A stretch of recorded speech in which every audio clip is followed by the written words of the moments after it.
మాట్లాడినటువంటి మొట్టమొదటి మాట కూడా మాకు ఢిల్లీకి కనెక్టివిటీ కావాలి, దాని మీద నువ్వు ప్రయత్నం చేయని మొట్టమొదటి నుంచి అడిగారు. సో ఆ ప్రయత్నం కేవలం ఢిల్లీ వరకే కాదు, మొన్ననే మీరు చూశారు ముంబైకి కూడా ఒక ఎయిర్ బస్ తో December 1వ తేదీన కనెక్ట్ చేశాం. అంటే రాజమహేంద్రవరం ఇప్పుడు మనకి దేశ రాజధాని ఢిల్లీతో కనెక్ట్ అయింది, ఆర్థిక రాజధాని ముంబైతో కనెక్ట్ అయింది, ఆల్రెడీ బెంగళూరుతో, చెన్నైతో, హైదరాబాద్ తో కనెక్ట్ అయి ఉన్నాయి. అంటే దేశంలో ఉన్నటువంటి ప్రధాన నగరాలతో ఇప్పుడు రాజమండ్రి కనెక్ట్ అయి ఉంది. ఇది కేవలం రాజమండ్రి సిటీకి సంబంధించినటువంటిదే కాదు, చుట్టుపక్కల ఉన్నటువంటి ప్రాంతాలకి ఎంతో మంది వినియోగిస్తున్నటువంటి ఎయిర్పోర్ట్. ఇక్కడ 30 నిమిషాలు గాని గంట దూరంలో ఏ మారుమూల గ్రామంలో ఉన్నటువంటి వారు ఇంకా విశాఖపట్నము, విజయవాడ వెళ్ళక్కర్లేదు. మన రాజమండ్రి ఎయిర్పోర్ట్ వచ్చి రాజమండ్రి నుంచి అవసరమైతే ఢిల్లీకి గాని, ముంబైకి గాని వెళ్లి అక్కడ నుంచే నేరుగా ఇంటర్నేషనల్ ఫ్లైట్స్ తీసుకునే సౌకర్యం ఈ 2 ఫ్లైట్లు కూడా కప్లిపిస్తుంది అన్నది గమనించాలి. దానితో పాటు గతంలో రాజమండ్రి ఎయిర్పోర్ట్ లో ఉన్నటువంటి ఫ్లైట్ కనెక్టివిటీ అన్ని కూడా ATRs తోనే రన్ అయ్యాయి. ATR తాలూకా కెపాసిటీ 80 సీటరే,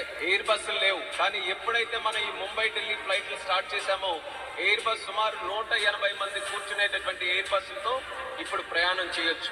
నేనున్నంత వరకు కూడా సివిల్ ఏవియేషన్ మినిస్టర్ గా ఖచ్చితంగా ఎంత అవకాశం ఉంటే రాజమండ్రికి అంత ప్రయారిటీ బేసిస్ మీద కనెక్టివిటీ పెంచడానికి పూర్తి సహాయ సహకారాలు అందిస్తానని కూడా ఈ సందర్భంగా